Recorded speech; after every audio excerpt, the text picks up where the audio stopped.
Hello, Sarah. Hello, are you all right?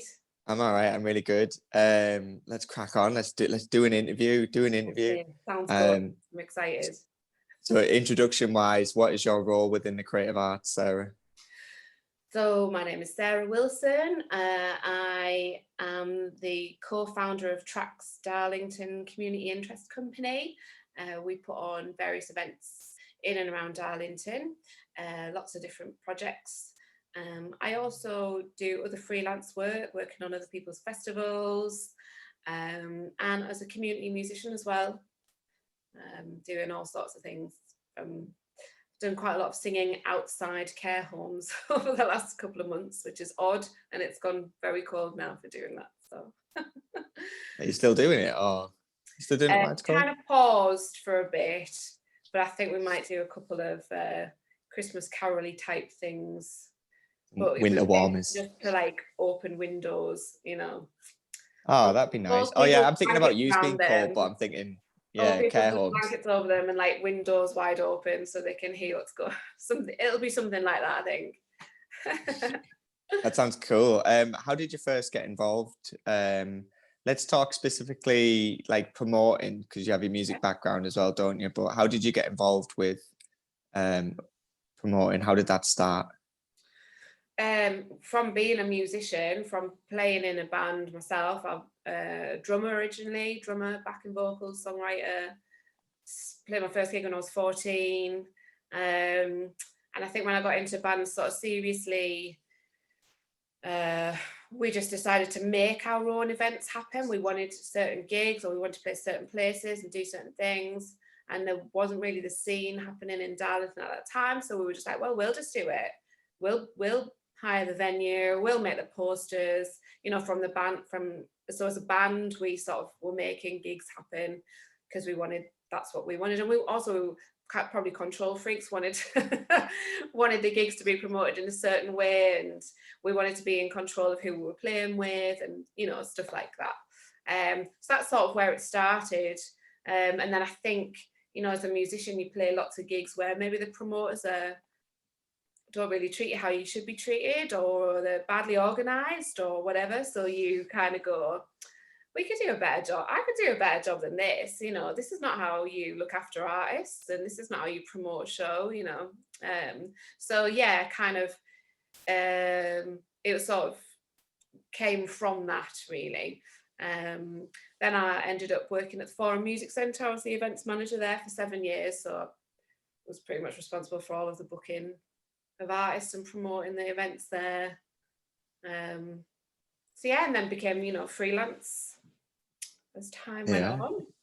Going from DIY to like corporate, essentially it's like hybrid of DIY and freelance. Gone back to being part of the counterculture now. Gone back to working 7 days a week. Yep, responding to emails at 11 o'clock at night. Yes, that's the one. I find this question quite interesting because I would normally ask it in a music context, but I kind of like it in a promoter's context, just because it's a bit different, isn't it? Were your major influences and inspirations when it comes to promoting? Well, when I was young, a very long time ago, and I used to underage sneak into gigs at the Arena in Middlesbrough, and most of those gigs that I went to were like 10 feet tall.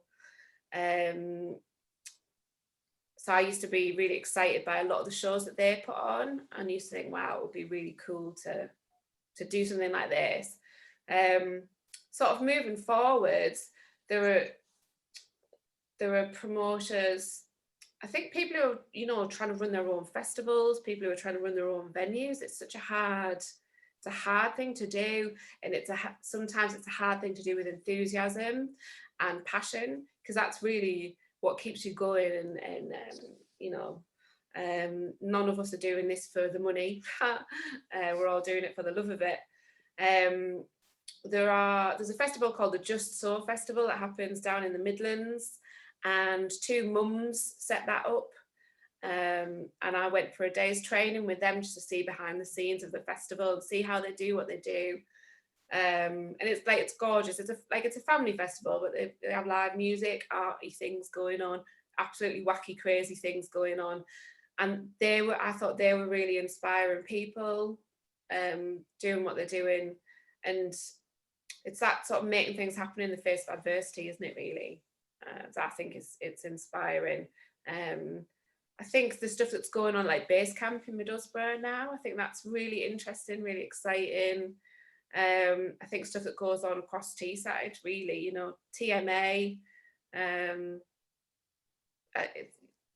they've got such a wide variety of things going on, and the way that the music scene and promoters across Stockton seem to work together, in a really cool way to, you know, create joint events like Stockton Calling and things like that. We don't really have that in Darlington, I think, because it's a bit smaller. There's not very many music venues at all. But yeah, that's something, you know, in Darlington or with Tracks we would really aspire to. A similar scene in Darlington would be really exciting.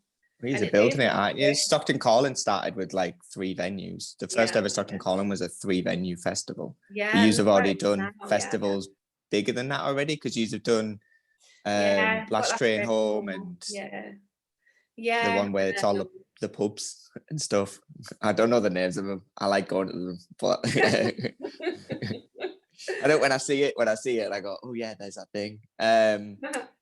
Big question, massive question, but it's probably like one of the most important ones. How has lockdown affected your work and your future plans? Well, massively, like a lot of people in the arts. Yeah, I think psychologically, financially, like it's sort of hits you. Like I said earlier, we don't do this just for the money. We do it because we love it. We love live music and we miss it. You know, for me personally, God, I really, really miss live music and that connection with people, with other music fans.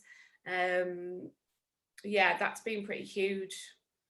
And as regards sort of Tracks and our activities, you know, we've just turned into filmmakers, really.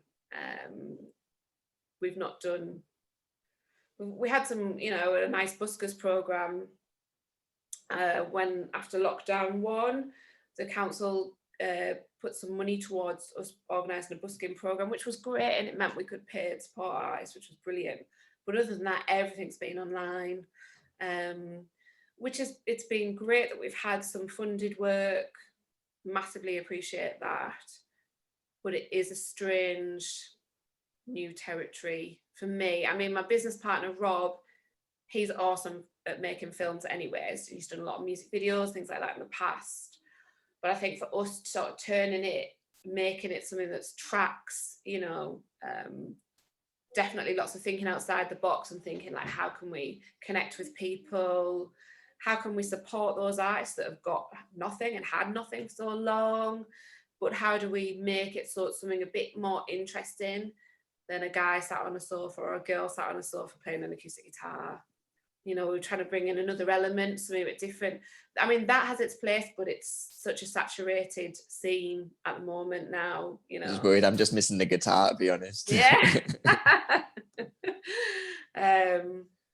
So yeah, and going forwards to next year, we've put a funding bid to Arts Council, fingers and toes crossed for that. But that's all to fund online activity, but some workshops, some things that are a bit quirky, a bit different, that hopefully people will strike a chord with people. That's sort of like online activity till April. That's if we get the funding. I mean, I'd love to see a return to us doing things in the real world next year. That would be really, oh my God, that would be so exciting. But I guess we all just have to wait and see how it pans out a bit, don't we? That's the plan. The plan is not to have a plan. Yeah, it seems that way. Thanks very much for your time, Sarah. No, it's really insightful. Glad I could help. Thank you for asking me. I'm gonna press stop on the recording.